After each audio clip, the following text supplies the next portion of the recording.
What's up guys? Ay muli na naman tayo nagbabalik sa panibagong video! So ayan guys, muli tayo nagbabalik sa panibago nating episode na walang alam, pero napaos pa. Gutom. So ayan guys, ngayon alam nyo rin to kung ano yung lulutuin natin. So sasabihin ko na kung ano yung lulutuin natin dahil maraming nagawa nito, maraming may gusto nito. Ang gagawin na naman natin ngayon na ulam ay pinakbet with pork without bagoong.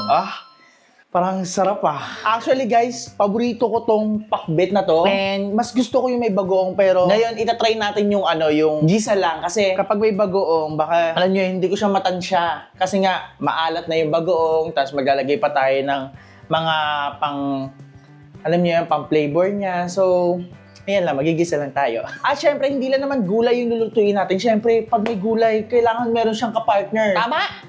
Tama. Meron tayong kapartner dito guys. Meron tayo ditong galunggong. Sarap po, perfect match sa gulay. Kaya guys, kapag naggugulay kayo, ano yung gusto nyo talagang pinaka-match niya? Pero sa amin kasi, pag nagugulay kami, tapos sabaw, perfect match niya, may prito, ganun. Pero parang usually, ganun talaga nangyayari, no? So ayun na nga guys, ayoko na to patagalin pa. Umpisa na natin kasi mabilis na naman to lutuin at hindi ko na papatagalin pa dahil iilan sa atin, alam nyo rin kung paano to lutuin. So ayun guys, dito nag-ready na ako kagad ng kalabasa na hiwa. Ayan. Alam nyo, sobrang trabaho na itong kalabasa na to, lalo na kapag mapurol yung kutsilyo mo, pag malambot. Kaya kailangan yung kutsilyo na gagamitin mo pag naghiwa ka ng balat nito ay talaga namang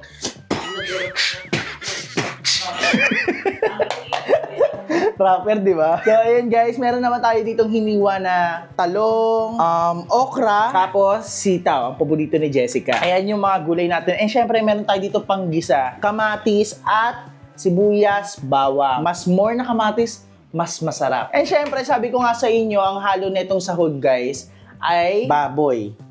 Buhos lang natin yung tubig. So dito meron tayong baboy. Pumili lang ako ng baboy for only 150 at grabe, sobrang dami niya na oh. So ayun guys, pasensya na ako, nakatalikod ako magluluto. Pero sana soon, makapag tayo ng luto-luto dito sa harap. Gawa natin yan ng paraan. Sa ngayon, wala pa kasing table si Balong. So, gawa natin siya ng paraan. So ang una natin, painitin natin ng kawali. Ayan. Yung butane guys, ang lakas sa gas.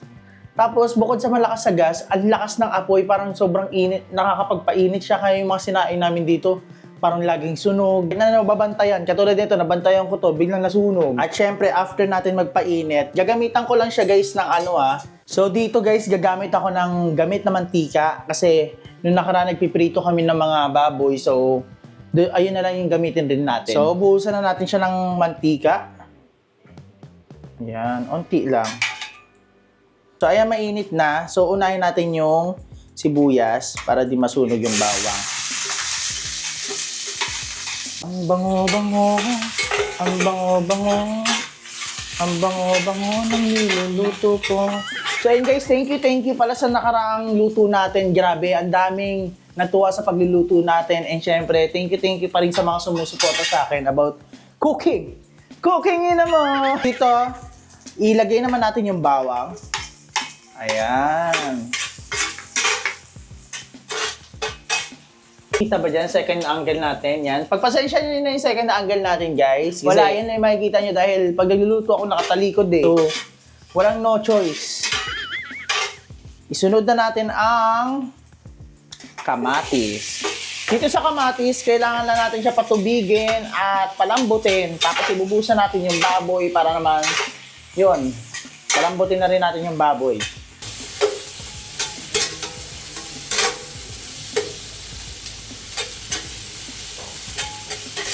So ayan, antayin lang natin na magkatas yung kamatis ngayon habang nag-aantay tayo.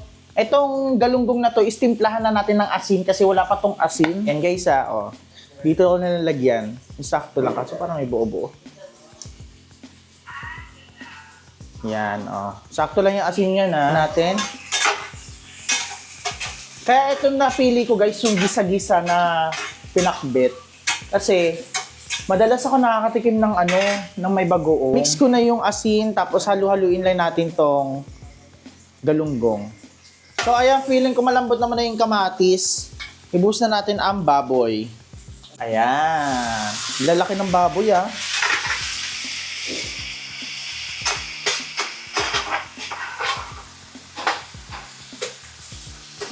Lagyan natin siya ng paminta. Saan? Ubus na to, Day.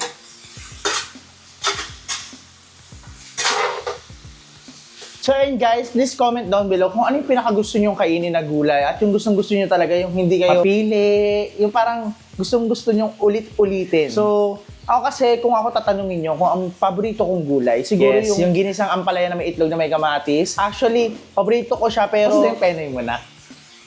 Aray kol, sarap kayo magbalot kol.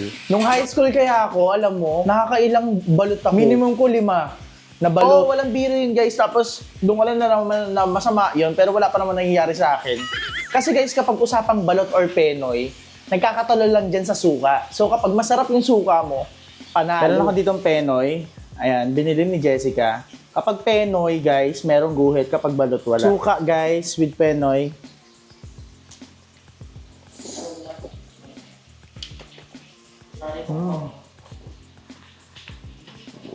So ayun guys, ngayon luto na yung pork natin.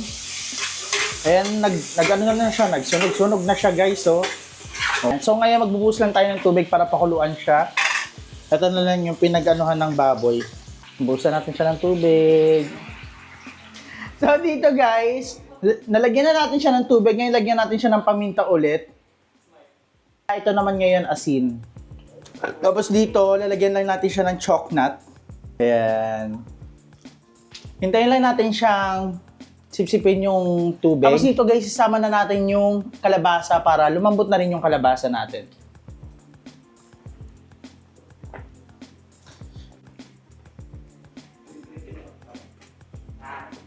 So ayan guys, feeling ko okay na tong ano natin, itong pinakuluan. So ayan guys, pinalambot kasi natin yung kalabasa tapos yung baboy. And ngayon titikman natin siya kung okay ba yung taste niya para i-adjust natin siya bago natin ilagay ang lahat ng gulay. So, ayan, kasi tansya-tansya kasi tansya-tansya lang naman to guys.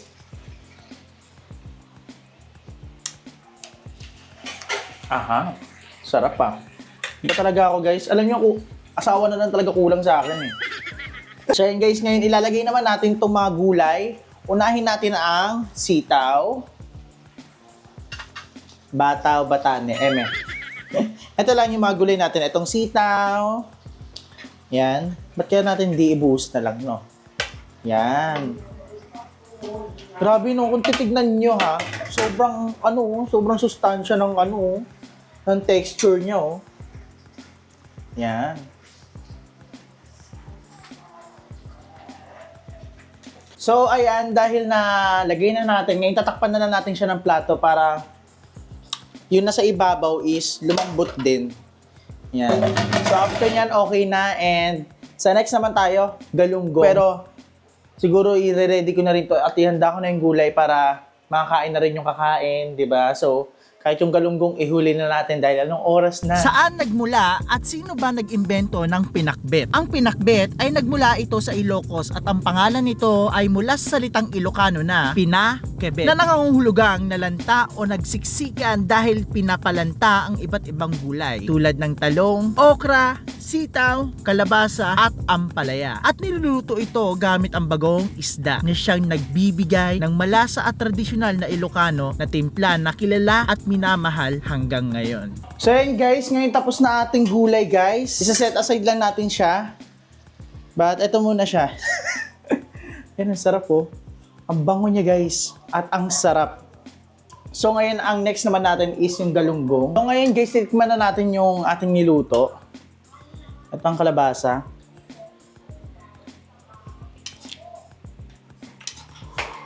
Oh, sarap. Init. Ito naman yung sitaw. Kapag sa gulay talaga, gusto ko yung may mga crispy-crispy pa eh. Kaya pagsasabay natin ang sitaw tapos pork.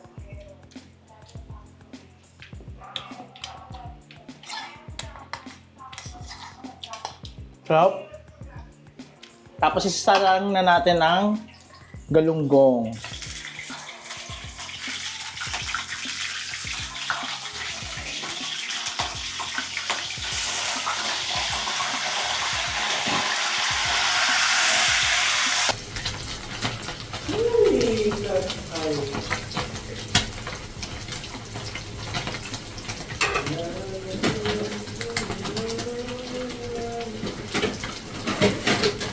ayan guys, ngayon tapos na tayo magluto at yung galunggong na lang yung inaantay natin. But etong galunggong naman na to is parang normal lang naman talaga yung niluluto natin. Wala tong halong asin lang talaga to. But ayun nga, isi-share ko sa inyo kung ano ba yung lasa talaga ng gulay. Yung lasa ng gulay na niluto ko, sobrang sarap. At syempre, kung gusto nyo siya gayahin sa bahay nyo, gayahin nyo na. Huwag na kayo magpahuli pa dahil masarap talaga siya. So ayun guys, hanggang dito na lang tong video na to at dito na ako magpapaalam kasi alam niyo yun, magluluto na naman tayo sa susunod na video. So kung may request kang lutuin ko, i-comment mo dyan sa ibaba at gagawin natin yan. So ayun guys, hanggang dito na lang tong video na to. Kung nagustuhan mo, please like, share, and subscribe to my YouTube channel. And guys, paalala ko lang, meron tayong products dyan, baka naman. Bye!